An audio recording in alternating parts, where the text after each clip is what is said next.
This question, पर अगर मेरे हाथ में होता, मेरे को चूज करना होता दो लोगों के बीच में, तो मैं आज भी खुद नहीं जानता कि ये चॉइस कैसे की जाती है, किसको प्रायोरिटी दे सकते हैं, एक छोटा बच्चा या एक बूढ़े व्यक्ति को। मतलब कोई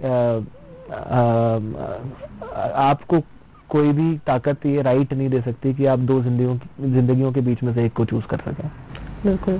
चलिए गौरव, अभी तो बहुत सीरियस बात हो गई, अब कोरोना के बाद की बात कर लेते हैं। कोरोना का वक्त, सेकेंड वेव जब टल चुकी है, थर्ड वेव की आशंका है लेकिन अभी आई नहीं है, तो ऐसे में अगर देखा जाए तो चुनौतियां इस वक्त क्या क्या खड़ी हुई हैं सामने? आप मेडिकल फील्ड से भी हैं, साथ ही आप यहाँ देखा जाए तो एजुकेशन फील्ड से जुड़े हुए हैं, तो अब आगे पढ़ाई को लेकर और मेडिकल को लेकर क्या चुनौतियां सामने? पढ़ाई को लेकर सबसे बड़ी चुनौती तो यह है कि 2 साल से घर पे बैठे बैठे ऑनलाइन क्लासेस अटेंड करते करते कहीं ना कहीं जो मेंटल हेल्थ है स्टूडेंट्स की, वो भी बहुत इफेक्ट हुई है। तो मुझे ऐसा लगता है कि इट्स हाई टाइम नाउ कि अब स्टूडेंट्स को हम प्रयास करके कोरोना प्रोटोकॉल्स को फॉलो करके धीरे धीरे कॉलेजेस में, स्कूल्स में आना चालू करवा सकें, ताकि वो वापस उस माहौल में आ सकें, वापस से वो सीरियस एजुकेशन हम उनको डिलीवर कर सकें। क्योंकि ऑनलाइन क्लासेस एक ऑप्शन हो सकता है, पर मेन स्ट्रीम एजुकेशन ऑनलाइन मुझे नहीं लगता चल सकती है। अभी भी हमारे पास वो इंफ्रास्ट्रक्चर नहीं है, और हमारे पास इंफ्रास्ट्रक्चर हो ना हो, हमारे स्टूडेंट्स जो कि गाँव खेड़ों से आते हैं, सब अर्बन एरिया से आते हैं, उनके पास वो सुविधाएं अभी भी नहीं है। और ऑनलाइन के माध्यम से इतने बच्चे समझ भी नहीं पाते हैं, एक्चुअल में और वर्चुअल में बहुत अंतर होता है। बहुत फर्क होता है जी। ओके, तो अगर देखा जाए तो यहाँ पे जो बच्चे कॉलेज में थे या फिर जो बच्चे आगे कैंपस इनका आने वाला था, उनके लिए 2 साल में सब चीजें अपॉर्चुनिटीज जो है काफी स्किप हो गई हैं, तो उनके लिए क्या आगे प्लान रहेगा? अब देखिए, ये ऐसा समय था कि जिसमें तो आप कोई सवाल भी नहीं पूछ सकते थे और जवाब ढूंढना भी बेवकूफ़ी थी। तो मुझे लगता है कि इन 2 साल को कंपेंसेट किस तरह से किया जाएगा, वो तो इंडिविजुअली बच्चा खुद ही प्रयास करेगा और उसे कंपेंसेट हो पाएगा। पर अब चीज़ें वापस से जगह पर आ रही हैं। कंपनीज ने वापस से अपनी प्लेसमेंट ड्राइव चालू कर दी हैं, वापस से हायरिंग चालू कर दी है।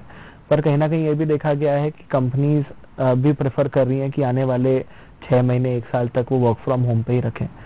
तो मुझे लगता है कि बच्चों को भी यह फायदा मिलेगा कि उनको कहीं एकदम से रिलोकेट नहीं करना पड़ेगा।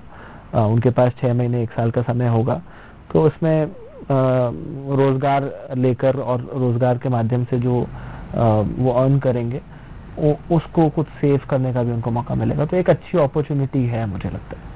अच्छा गौरव जी, एक बात और भी है कि कोरोना पैंडेमिक में ना सिर्फ हमने लोगों को खोया, बल्कि कई लोग ऐसे हैं जिनकी नौकरियां चली गई, कई लोग ऐसे डिप्रेशन में चले गए, कई लोगों ने अपनों को खोने के बाद डिप्रेशन को देखा। तो ऐसे में अब अगर देखा जाए तो इनकी हेल्थ, मेंटल हेल्थ पे जो असर पड़ा है, उसके लिए क्या आपके ओपिनियन से क्या करना चाहिए अब गवर्नमेंट को या फिर समाज को? एक नया माहौल कैसे जनरेट होगा? देखिए, अपने आप जब रोजगार की अपॉर्चुनिटीज बढ़ेंगी, जब स्टूडेंट्स वापस से अपने इंस्टीट्यूशंस में आ जाएंगे, अपने कॉलेजेस में, स्कूल्स में, अपने लोगों के, अपने दोस्तों के बीच में, और जब आदमी वापस से सुबह 9 से 5 की नौकरी अगर उसकी है तो वो चालू कर देगा, तो शायद कुछ चीज़ें सेटल हो जाएं। पर ये ज़रूरी है कि हम काउंसलिंग करें लोगों की। हम लोगों ने भी काउंसलिंग, एक काउंसलर्स ग्रुप बना दिया है, और हम लगातार अपने स्टूडेंट्स की 1-to-1 काउंसलिंग ऑर्गेनाइज कर रहे हैं, क्योंकि बातचीत करना, संवाद करना बहुत आवश्यक है। और मुझे लगता है कि हमको, आपको, सरकार को, हम सबको ये प्रयास करना चाहिए कि हमारे आसपास अगर कोई भी व्यक्ति ऐसा है जिसको इस कोरोना की वजह से बहुत ज़्यादा नेगेटिव इफेक्ट हुआ है, जिसने किसी अपने को खोया है और जिस पे असर विजिबली अभी तक दिख रहा है, तो हम उसके साथ समय बिताएं, उसके साथ बैठें, उससे बात करें। और मुझे लगता है कि मेंटल हेल्थ की जब आप बात करते हैं तो सबसे बड़ा सोल्यूशन संवाद से ही आता है। गौरव, चलिए अब यहाँ पर आपके बारे में बात कर लेते हैं। लाइफ में कई सारे एक्सपीरियंस होते हैं जो हमारी लाइफ में, मैं कोरोना के बाद क्या, कोरोना के पहले के नहीं पूछ रही हूँ आपसे, मैं पूछ रही हूँ आपकी लाइफ में जो लाइफ को जीने का मोटिवेशन देते हैं। कुछ ऐसे लोग मिलते हैं जीवन में जो कि कुछ सिखा के चले जाते हैं और उनसे कोई नाता नहीं होता। तो क्या आपकी लाइफ में कोई ऐसा एक्सपीरियंस है जो आप शेयर करना चाहें? बहुत सारे एक्सपीरियंसेस हैं, पर अभी रिसेंटली कोरोना की वजह से वर्किंग आवर्स बहुत कम हो गए, तो मैं पैरा ओलंपिक्स को फॉलो कर रहा था, हम सब ने किया। और मुझे लगता है कि जिस तरह से हमारी इंडियन टीम ने परफॉर्म किया है पैरा ओलंपिक्स में, आई वाज मेस्मराइज्ड। और मुझे इससे बड़ा मोटिवेशन और कहीं नहीं मिला।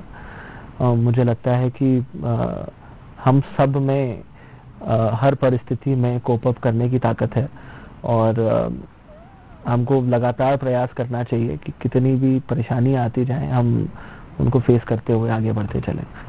तो काफी कुछ सीखने को मिला इस बार ओलंपिक्स से। ओलंपिक्स में आगे सबकी नजर थी इस बार। हाँ ये सब घर में थे। बिल्कुल। लेकिन एक चीज है कि ओलंपिक्स में जिस तरह से परफॉर्म किया एथलीट्स ने, उसमें कहीं ना कहीं ये चीज थी कि हाँ, हम भी कम नहीं है, कहीं अगर मौका मिले तो हमारा टैलेंट जो है बिल्कुल बाहर सकता है। ऐसे में आपके टैलेंट की बात कर लेते हैं। अब क्या टैलेंट है आपके पास? मुझे लगता है कि मेरा सबसे बड़ा टैलेंट मेरा पेशेंस है। तो मुझे बहुत जल्दी गुस्सा नहीं आता, मैं बहुत जल्दी किसी कंक्लूजन पे नहीं पहुंचता, मैं अपना समय लेता हूँ। मुझे लगता है ये बड़ा टैलेंट है, ये बहुत बड़ा असेट है। अगर टैलेंट नहीं है तो असेट तो है ही है। उसके अलावा I can swim, I can play squash. A lot of people can swim, a lot of people can play a game, I guess. मेरी हैंड राइटिंग भी बहुत अच्छी नहीं है, तो I don't think so that's a talent. That is not a talent. हाँ, पर हाँ, मैं कम्युनिकेट कर पाता हूँ अच्छे से और मैं बहुत पेशेंटली और बहुत इंटरेस्ट लेके लोगों की बात भी सुन पाता हूँ। ये मेरे को लगता है एक बड़ा असेट और टैलेंट। ये मैंने आपसे इसलिए पूछा क्योंकि जैसा आपके व्यक्तित्व दिखता है वैसे आप लगते भी हैं कि आप बहुत पेशेंस हैं।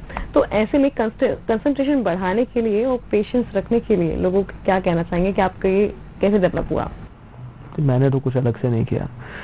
लेकिन माइंड शांत रखने के लिए कोई बात अगर पहुंचाना चाहे तो इट्स अ चॉइस, ये आपकी अपनी चॉइस है। हम लोग बहुत छोटी छोटी चीजों से अफेक्ट हो जाते हैं और उन छोटी चीजों से अफेक्ट होके हम रिएक्ट करने लगते हैं। तो मैंने चूज किया कि मैं रिएक्ट नहीं करूं।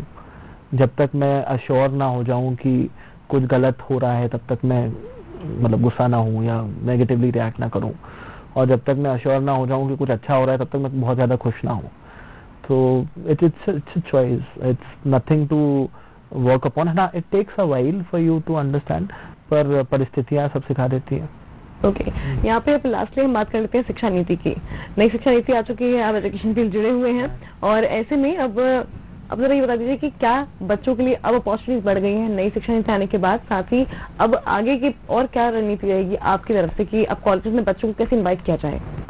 बहुत चीजें बहुत प्रैक्टिकल हो गई है नई शिक्षा नीति आने के बाद, बहुत फ्लेक्सिबल हो गई है नई शिक्षा नीति आने के बाद। क्रेडिट सिस्टम बन गया है। क्रेडिट में भी आपको जरूरी नहीं है कि आप एक ही सब्जेक्ट को परस्यू करें, आप मल्टीपल कॉम्बिनेशन में सब्जेक्ट्स को परस्यू कर सकते हैं। और उसके बाद आपकी एजुकेशन जो है वो अगर कहीं बीच में ब्रेक हो जाती है तो उस पॉइंट ऑनवर्ड्स ही आपको उसको कंटिन्यू करने का ऑप्शन आगे मिल जाता है। ऐसा नहीं है कि आपने अगर बीए जो है फॉर एग्जांपल आप 2 साल करें और आपने छोड़ दिया तो थर्ड ईयर आप उसको कंटिन्यू शायद नहीं कर सकते थे, आपको फिर से फर्स्ट ईयर से ज्वाइन करना पड़ता था। यहाँ पे इट्स वेरी डिफरेंट। और आप डिसाइड भी कर सकते हैं, अगर आपने इनिशियली परस्यू करना चालू किया बायोलॉजी को और आपको रियलाइज हुआ कि वो आपका मेजर इंटरेस्ट नहीं है, आपका कोई दूसरे सब्जेक्ट में इंटरेस्ट है, तो आप अपने आगे आप उस सब्जेक्ट को परस्यू कर सकते हैं, उसके क्रेडिट्स जोड़ जाएंगे एंड इवेंचुअली आपकी एक कोर्स को, एक बैचलर्स प्रोग्राम को कंप्लीट करने के लिए एक्स अगर मान लीजिए क्रेडिट्स चाहिए तो वो that can be a combination of N number of subjects. तो एक इंडिपेंडेंस बच्चों को मिल गया है अब उनके पास। हाँ, अब जैसे पहले होता ना 12th में मैंने मैथ्स ले लिया तो मैं इंजीनियर ही बनूंगा, 12th में मैंने कॉमर्स ले लिया तो मेरे को सीए ही करना है, बीकॉम ही करूंगा, बायो ले लिया तो यही ऑप्शन है मेरे पास। ऐसा नहीं है, अब आपके पास बहुत ऑप्शन है। अब आपके पास हर पायदान पे जाके भी आप अपने चॉइसेस बदल सकते हैं, अपनी करियर फोकस को आप बदल सकते हैं, which is a very good thing. आपको क्या लगता है नई शिक्षा नीति से जो आगे रोजगार या फिर एम्प्लॉयमेंट है बच्चों के लिए, वो कैसे आएंगे, कैसे उनके पास जो है कंपनीज जो है कैंपस लेके आ पाएंगी? देखिए, जो हमारा मार्केट है वो एवर चेंजिंग है। मतलब it's very how do I call it, the changes are very instant. क्योंकि पहले क्या होता था कि नई टेक्नोलॉजी आने में शायद सालों लग जाते थे। हम लोगों ने वो डब्बे वाला टीवी जो है वो 10 साल यूज किया, तब जाके एक एलसीडी आया या एलईडी आया या उसके पहले जो भी आता होगा। पर अब ऐसा नहीं है, अब हर साल नए फोन्स आ रहे हैं, नए फीचर्स आ रहे हैं। बड़ी बड़ी कंपनियां हर कभी वो आजकल वो फोल्ड होने वाली स्क्रीन आने लगी, तो कुछ समय में बोल रहे हैं कि अब ये सिम वाला चक्कर खत्म हो जाएगा, सैटेलाइट फोन्स आ जाएंगे, जनरल उसमें सैटेलाइट ऑप्शन आ जाएगा. तो there are N number of things that are happening every day. With the current scenario, with the current growth and technology, आपको भी उसके साथ ग्रो करना, उसके साथ अपने चॉइसेस को चेंज करना बहुत जरूरी है. और मुझे लगता है कि नई शिक्षा नीति से जो बच्चे तैयार होंगे वो फ्यूचर के स्टूडेंट्स होंगे, वो आने वाली इंडस्ट्री के लिए तैयार होंगे. गौरव, यहाँ पर आप बच्चों को या फिर समाज को कोई संदेश देना चाहें तो क्या मैसेज देना चाहेंगे? आई थिंक मेरी तरफ से तो ये मैसेज रहेगा कि सब लोग खुश रहें, प्रयास करें कि जो कोरोना वाला बुरा समय था उसको भूल जाएं, और it's time to look forward, not to look backward. Okay, thank you so much Gaurav हमारे साथ आज यहाँ जुड़ने के लिए. तो हमने आज बात की तमाम सारी बातों के ऊपर गौरव जी से, और हमने जाना कि किस तरीके से एक इंसान जो है वो सब कुछ देखता है, सब कुछ समझता है, लेकिन ये आपकी चॉइस होती है कि आपको चूज क्या करना है. तो हमारी खास पेशकश में फिलहाल इतना ही. मुझे दीजिए इजाजत. नमस्कार.